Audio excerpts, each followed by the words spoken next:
নমস্কার দর্শক বন্ধুরা, মধুমিতা রান্নাঘরে আরও একবার সবাইকে স্বাগত জানাই।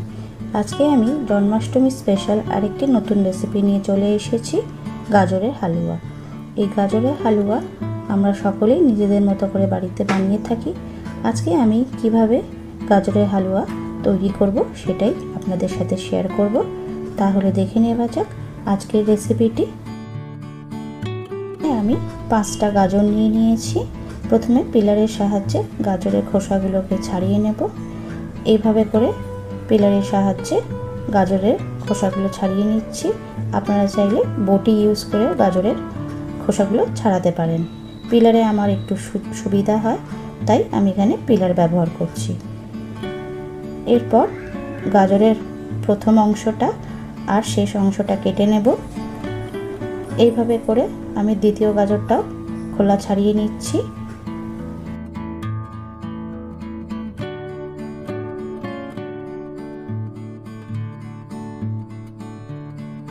সবকটা গাজরের খোসা ছাড়িয়ে নিয়েছি। এবার এটাকে কুড়িয়ে নেব। এইভাবে করে আমি একটা সরু কুড়নি নিয়েছি, সেটাতে গাজরগুলোকে ভালো করে কুড়িয়ে নেব মিহি করে।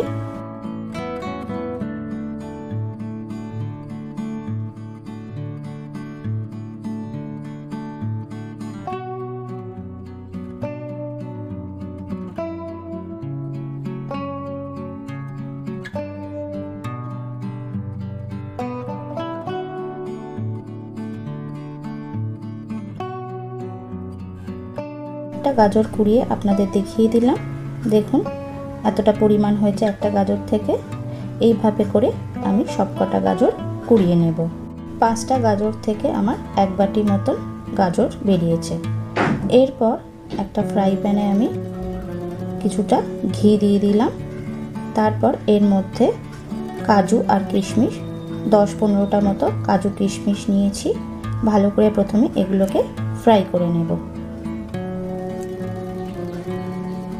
এইভাবে করে কাজু কিশমিশ প্রথমে ফ্রাই করে নিলে ঘিয়ের একটা খুব সুন্দর গন্ধ কাজু কিশমিশে চলে আসে। মতো ফ্রাই করব, বেশিক্ষণ ফ্রাই করব না, না হলে এগুলো পুড়ে যাবে। এরপর কয়েকটা এলাচ ফোড়ন দিয়ে দিলাম। এলাচটা কয়েক সেকেন্ড নেড়ে নিয়ে এরপর কুড়ানো গাজরগুলো এর মধ্যে দিয়ে দেব। আপনারা চাইলে এই গাজরগুলো সেদ্ধ করেও করতে পারেন। আমি কাঁচা অবস্থাতেই করব। ভালো করে 10-15 মিনিট মতো এটাকে ঘিয়ের সাথে ফ্রাই করে নেব, না হলে গাজরের একটা কাঁচা গন্ধ থাকে, সেটা ভালো লাগে না। ভালো করে গাজরটাকে 10-15 মিনিট মতো ফ্রাই করে নিচ্ছি। এরপর এর মধ্যে 100 গ্রাম মতো খোয়া ক্ষীর দিয়ে দিলাম। খোয়া ক্ষীরটা প্রথমে একটু আমি গুঁড়ো করে নিয়েছি, যাতে তাড়াতাড়ি গাজরের মধ্যে এটা গলে যায়। ভালো করে খোয়া ক্ষীরটা দিয়ে এটা গাজরের সাথে মিশিয়ে নিতে হবে। ভালো করে খোয়া ক্ষীরটা মিশে গেছে এর সাথে। এরপর এর মধ্যে আমি দিয়ে দিলাম ভেজে রাখা কাজু আর কিশমিশগুলো। কাজু আর কিশমিশটা দেওয়ার পরে আরও 5 মিনিট মতো এগুলোকে গাজরের সাথে একটু ফ্রাই করে নেব।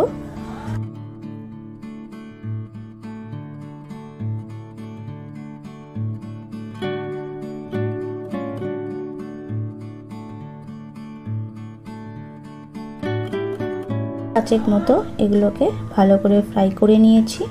এরপর এর মধ্যে দিয়ে দিলাম বড় কাপের 1 কাপ দুধ। দুধটা একটু কম হয়েছে, এটাকে নেড়ে নিচ্ছি। গাজরটা ভালো করে সেদ্ধ হওয়ার জন্য আমি আরও 1/2 কাপ দুধের মধ্যে দিয়ে দিলাম। ভালো করে গাজরের সাথে দুধগুলোকে মিশিয়ে নেব। এরপর এটাকে আমি সেদ্ধ হওয়ার জন্য ঢাকা দিয়ে দেব।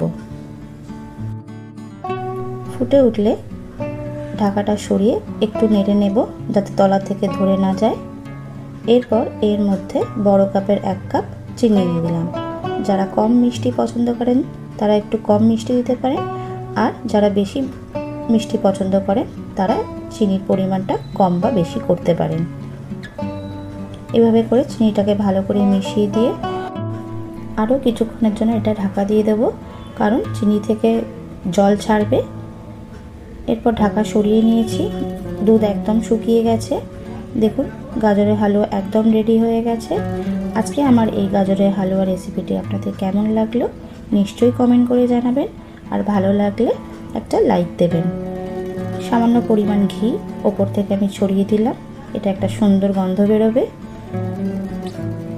আমার চ্যানেলটি যদি সাবস্ক্রাইব করা না থাকে তাহলে সাবস্ক্রাইব করে নিন, তাহলে আমি যদি কোনো নতুন ভিডিও আপলোড করি তাহলে তার নোটিফিকেশন সবার আগে আপনাদের কাছে পৌঁছে যাবে।